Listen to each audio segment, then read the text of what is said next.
میرے ساتھ ایک مسئلہ چل رہا ہے پچھلے کوئی 4-5-6 ماہ سے.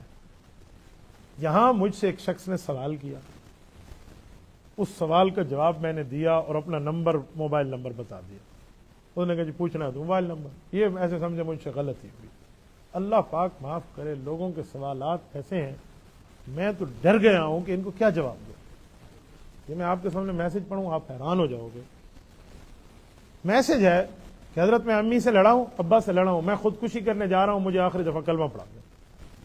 اب یہ بندہ خودکشی کر رہا ہے، میسج مجھے کر رہا ہے، میں اس کو جانتا تک نہیں ہوں. یہ مر گیا، پولیس نے اس کا ڈیٹا چیک کیا، ڈیٹے میں آخری میسج اور آخری کال تو مجھے ہوا ہے. اچھا تو پھٹے لگ گئے. جس وقت میرا جواب کی ریکارڈنگ آئے گی اس وقت تو ہم جیل میں بیٹھے ہیں نا. یہ سوالات ہیں، اس لیے میں نے آپ کو لوگوں کو نمبر دی. یہ ایک بندہ نہیں ہے، میں اللہ کے گھر میں بیٹھا ہوں، ملک غیر ملک سے لوگ خودکشی کے مسئلے پوچھتے ہیں. حضرت کیا یورپ، کیا کینیڈا، کیا امریکہ، کیا پرتگال، اور کیا نام ہے اپنا جرمنی، بون. میں ان آپ کو سٹیز کے نام بتاؤں آپ حیران ہوں گے. خودکشی، زنا، اس طرح کے کوئی جائز صورت بنا دیں حضرت، بغیر نکاح کے بس کوئی ترتیب ہو جائے.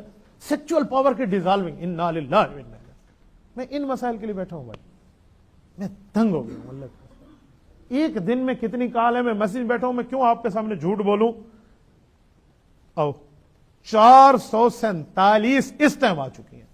447 جمعے کے دوران بیٹھا ہوں، 450 کال. یہ 2 گھنٹے کی بات ہے. ایک رات میں 1000+ کالز ہو جاتی ہیں ایک رات میں. کتنے بندوں کو بتاؤں گا، کن کو سمجھاؤں گا. اچھا سمجھاؤں بھی تو مسئلہ ٹھیک سمجھاؤں نا. ایک بندے کو خودکشی کا مسئلہ سمجھاؤں. ایک بندے نے مجھے کہا کہ میرے ابا کو اس شخص نے قتل کیا ہے اور میں جانتا ہوں، مولانا مجھے اسلامی طریقہ بتا دے اس کو کیسے گولی مارو. جی لو مت تیج مار، تو میں کا کام پورا کروں. یہ فرقان کے کام دے کہ مت تیج مار. بھائی یہ صورتحال ہے. اب اس بندے کو کیا اسلامی طریقہ سمجھو. اور وہ کہہ رہے ہیں میں باہر ملک ہوں اور میں باہر ملک سے آؤں گا اور میں نے اس کو فیر مارنا ہے. اللہ اس کو حج پہ لے جائے، ہدایت دے. میں اب اس کو جواب ہاں دوں یا نہ دوں، لیکن جب بھی یہ پکڑا گیا، اس کا ڈیٹا کھلا تو اس کا یہ میسج مجھے ہی ہوا ہے نا. میں تو سرکاری طور پہ گیا. حافظ صاحب میں نے تو اس نتیجے پہ اپنے آپ کو پہنچا دیا ہے کہ میں آئندہ سوالات کے جوابات فون پہ نہیں دوں گا. جس نے پوچھنا ہے وہ یہاں آگے پوچھے، بائی فیس پوچھے، فیس ٹو فیس مجھ سے پوچھے، یا اپنے کسی قریبی عالم کے پاس جا کر پوچھے. ہمیں اس تکلیف میں نہ ڈالو بھائی. سعودی عرب سے ایک شخص ہے، مجھے کال کی، حضرت استاد جی میں نے اپنی بیوی کو 30 مرتبہ طلاق دی ہے. 30 مرتبہ. میں 2 سال ہو گئے، مجھے تو پتہ ہی نہیں تھا. میں تو فلاں عالم نے مجھے بتایا، ایک بہت بڑے عالم کا نام لیا، میڈیا پہ ان کا نام ہے، انہوں نے مجھے بتایا تیری تو طلاق ہو گئی. پھر میں ایک اور مفتی کے پاس گیا، پھر بریلوی، دیوبندی، فلاں سب کے پاس گیا، سب نے کہا طلاق ہو گئی. تو اب میں سوچتے سوچتے اس نتیجے پہنچا، میں نے نیٹ پہ آپ کو سرچ کیا کہ آپ کے دلائل بڑے مضبوط ہیں، آپ کوئی حال نکال دیں بیوی واپس آ جائے. 3 دفعہ طلاق کا ٹھوک کے تو بیوی کو مفتی عبدالواحد کھلا دے.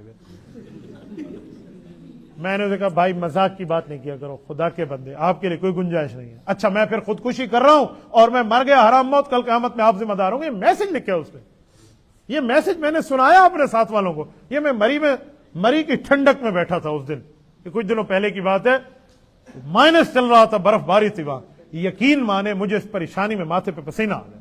میں کیا جواب دوں گا اللہ کو؟ اس بندے کو کیسے سمجھا؟ ہر طرح سے بھائیوں میں نے اس کو سمجھایا، پیار سے، غصے سے، ترغیب سے، آیت سنا کے، حدیث سنا کے. نہیں وہ ایک ہی ٹھہری ہے. نہیں آئی لو ہر، مجھے اس بیوی سے بہت پیار ہے، میں چھوڑنا نہیں چاہتا. 6 بچوں کی ماں ہے. تو بے ایمان ہے، اس کو کیوں دی ہے طلاق؟ پھر تمہیں اتنی اچھی لگتی تھی تو اس کو اپنے ساتھ رکھتے اور پھر میرے گلے میں ڈال. تو نے طلاق کروائی. ابھی طلاق میں نے نہیں کرائی، میں نے مسئلہ بتایا. میری بیوی تھوڑی تھی کہ میں نے دی ہے، تیری تھی، تو نے دی ہے. یہ حالات ہیں. اب ہنسنا بھی آتا ہے، رونا بھی آتا ہے. یہ آج میں نے طے کیا تھا کہ میں نہ آنے یار یہ بات کہوں گا. وہ لفظ بتا دیا، وہ نمبر بتا دیا، ملینز آف پیپل تک وہ نمبر گیا. ایک اور شخص کی بات آپ کو سناؤں، سنیں آپ. اس کے ابا کی اس کی بیوی سے لڑائی ہوئی، یعنی سسر کی اپنی بہو سے، اور سسر نے چانٹا مار دیا بیوی اپنی بہو کو. یہ لو میرج کر کے لایا ہے اور اس نے اپنے ابا کو لکڑی سے مارا ہے بیوی کے مارنے کی وجہ سے. جو بھی یہ مسئلہ اپنی جگہ. یہ مجھے کال کر کے کہہ رہا ہے حضرت کہ میرے ابا کو کوئی بات کہہ دے کہ وہ مجھ سے آ کر معافی مانگے کیونکہ میں نے جوابی مارا ہے. میں نے اس کا ابا مجھے جانتے ہیں, یہ باہر ملک سے بات ہے. اب میں نام لوں نا لوگوں تک پھر نام پہنچ جاتا ہے تو راز رکھنا چاہیے نا کوئی چیزیں. یہ حالات ہیں حضرت, ایسے مسائل ہیں. مجھے شرم آتی ہے ممبر پہ بتاتے ہوئے بیوی اپنے شوہر کے بارے میں کیا پوچھ رہی ہے, اور اس بیوی کو بھی میں اس حساب سے تو جانتا ہوں کہ ان کا نمبر ان کے خاوند کا میرے پاس ہے, وہ خاوند کے نمبر سے کال کر رہی ہے, وہ اور خاوند ان کے بارے میں کیا کہہ رہا ہے. یار لونگ ریلیشن شپ کے میں آپ کو جواب دوں؟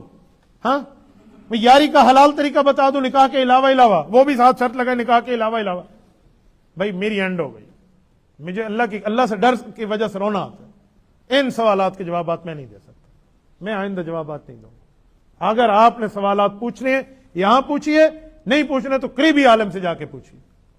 دنیا کے جوابات اس 2 نمبری کی وجہ سے میرے اوپر فرض نہیں ہے کہ میں آپ کو بتاؤں. میں اللہ رب العزت کا اس مسئلے میں پابند نہیں ہوں. اتنی جتنی طاقت ہے اتنا چلتا ہوں. ایک دن میں 200 سے زائد کال میں اگر سن لوں میرے کان سرخ ہو جاتے ہیں, درد ہو جاتا ہے. میں نے اپنے ایئر اسپیشلسٹ ڈاکٹر سے ENT سے, انہوں نے مجھے کہا کہ حضرت آپ 15 کال بھی نہ سنیں پورے 24 گھنٹے میں. 15 بھی بہت ہیں آپ کے لیے, 15, اور یہاں میں 215 کالیں آ جاتی ہیں. یعنی یوں السلام علیکم وعلیکم, یوں پتہ ہی نہیں ہوتا کون ہے. میں تو پوچھتا بھی نہیں ہوں نا کہ آپ کا نام کیا ہے, کس نے آپ کو نمبر دیا, فوراً سوال اور جواب. اچھا کچھ اچھے لوگ بھی ہیں پوچھنے والے, ضروری نہیں ہے کہ برے ہو, بہت اچھے لوگ بھی ہیں. ایسے سوال کیے جس سوال سے مجھے فائدہ ہوا. ایک شخص نے مجھے کہا حضرت مجھے تہجد کی نماز کا طریقہ سکھا دو. کیسا اچھا سوال ہے. اس طرح ایک شخص نے مجھ سے پوچھا میری اماں مجھ سے ناراض ہے, مجھے وہ لفظ بتائیں جو اماں کو میں کہوں اماں کا دل میرے لیے پیار میں ہو جائے. راضی نامے کا بھی پوچھا. اچھا ہے کہ اب وہ لوگ بھی محروم ہو جائیں گے ان بےمانوں کی وجہ سے. میں ان کو بھی نہیں مجھے نئے نمبر سے کیا پتا کہ یہ بندہ صحیح نیت سے پوچھ رہا ہے یا خودکشی سے پوچھ رہا ہے. میں ان کو کیا جواب دوں گا, اس اوپر لکھا ہوا تو نہیں ہے. اچھا آپ کہیں وہ لوگ میسج کر دیں. میسج کی ترتیب پہ اگر میں آؤں نا, چلو میں واٹس ایپ ایک کھول لیتا ہوں, 1687 آؤ, یہ لائن لگی ہوئی ہے, یہ سارے سبز ہیں جو ابھی تک میں نے نہیں دیکھے. یہ 1627 ہے, یہ 2 گھنٹے میں ہے. اس کے بعد میرا کیا حال ہوگا. میرے سیٹ ہینگ ہو جاتے ہیں حضرت. اس سے اوپر ابھی تک سیٹ نہیں آیا. 17 Pro Max بھی ہینگ ہو جائے, عبداللہ بتاؤ میں کہاں جاؤں. اتنے میسج, اور پھر وہ فضول, پھر وہ خودکشی کے, پھر وہ 2 نمبری کے, پھر وہ زنا کے. اچھا پھر ایک شخص کال کر کے کہتے ہیں اب بات لمبی ہو رہی ہے, اب میں کیا کہوں. رات میں واپس آ رہا ہوتا پنجاب سے, السلام علیکم مفتی صاحب, بس وہ آنکھ لڑ گئی تھی اور دوستی لگ گئی, اور آج کل وہ بولتی نہیں ہے, کوئی وظیفہ بتا دیں مجھے جواب دے. میں نے کہا سن, آپ ہنس رہے ہیں, میں رو رہا ہوں, میرا دل رو رہا ہے اس مسئلے سے. میں نے کہا بھائی برے مسئلے اور گناہ کی چیزیں اور بد نظری مجھ سے نہ پوچھا کر, دفع ہو جاؤ, بند کر دیا. میں نے نہیں دیکھا تھا کون سا نمبر تھا, 21 تھا, 22 تھا, 20 تھا, 50 تھا, مجھے نہیں پتا. ایک کال اور آ گئی, میں نے سمجھا نیا نمبر ہے, میں نے پھر اٹھا لیا, وہی تھا. مفتی صاحب آپ میری بات سمجھے نہیں ہیں, میں آپ کو سمجھانا چاہتا ہوں. میں نے جی سمجھائیں. میں بری نیت سے اس کا نہیں دیکھتا, اچھی نیت سے دیکھتا ہوں. میں کہ بہن کو دیکھتا, اچھی نیت سے دیکھنا تھا. بہن کو دیکھ لو نا, اچھی نیت سے دیکھنا ہے. اچھی نیت سے بہن کو بندہ نہیں دیکھتا, اچھی نیت سے ماں کو نہیں دیکھتا. وہ کون سی اچھی نیت ہے صرف اس لڑکی پہ آتی ہے, گھر پہ نہیں آتی. یہ حالات ہوتے. تو بھائی اس وجہ سے میری توبہ ہو گئی ہے, بس ہو گئی ہے. میں آئندہ فون پہ مسئلہ نہیں بتاؤں. اللہ اور خیر صلی اللہ. اللہ آپ کو بھی خوش رکھے, اللہ ہمیں بھی خوش رکھے.